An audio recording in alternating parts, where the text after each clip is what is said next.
ಆತ್ಮೀಯ H16 news ಅರ್ಥಾತ್ ಸಿದ್ದರಾಮಯ್ಯ ಸ್ವಾಗತ. ನಾನು ನಿಮ್ಮ YMI ಅಥವಾ ಮಲ್ಲಪ್ಪ ಜೋತ ಅವರ ಆತ್ಮೀಯರೇ. ನಮ್ಮ BY ವಿಜೇಂದ್ರ ಅವರು ಅಂದರೆ ಯಡಿಯೂರಪ್ಪನವ್ರ ಮಗ ಒಂದು ಮಾತನ್ನು ಕೊಟ್ಟಿದ್ದಾರೆ, ದಾವಣಗೆರೆಯಲ್ಲೇ ಹೇಳಿದ್ದಾರೆ.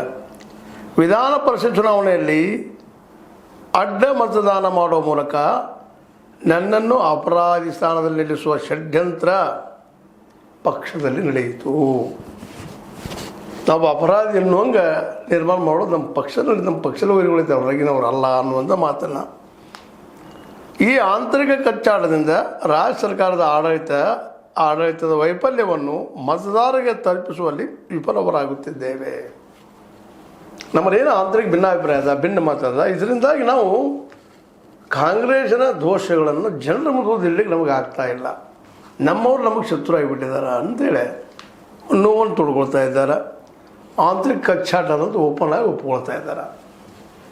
ಇನ್ನು ಮುಂದಿನ ದಿನಗಳಲ್ಲಿ ಈ ಆಂತರಿಕ ಕಚ್ಚಾಟ ಮುಂದುವರೆದ್ರೆ ಇದೇ ರೀತಿಯಾಗಿ ಹೋಗುವಂಥದ್ದು ಅನ್ನುವಂಥದ್ದು ನೋವಿನಿಂದ ಹೇಳ್ತಾ ಇದ್ದಾರೆ. ಅದರ ಕಾಲಕ್ಕೆ ಇನ್ನೊಂದೆರಡು ಮಾತಾಡ್ತಾ ಇದ್ದಾರೆ ಅವರು.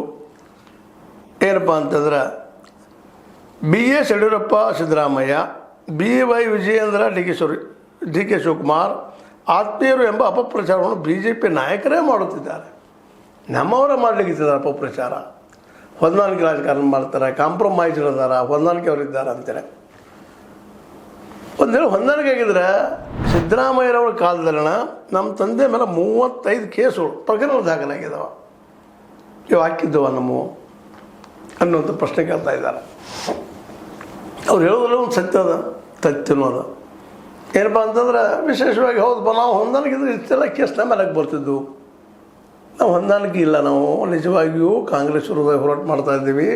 ನಮ್ಮ ನೀತಿ ನಮ್ಮ ಹೋಗೋ ದಾರಿ ಡಿಫ್ರೆಂಟ್ ಇರ್ಬೋದು, ಬಟ್ ನಾವು ಪ್ರಾಮಾಣಿಕ ಪ್ರಯತ್ನ ಮಾಡ್ತಾ ಇದ್ದೀವಿ. ಆದರೆ ನಮ್ಮಲ್ಲಿಯ ಒಳಗಿನವರು ನಮಗೆ ಶತ್ರು ಆಗ್ತಾ ಇದ್ದಾರೆ ಅಂತೇಳಿ ಸ್ಪಷ್ಟವಾಗಿ ಹೇಳ್ತಾ ಇದ್ದಾರೆ. ಹೀಗಾಗಿ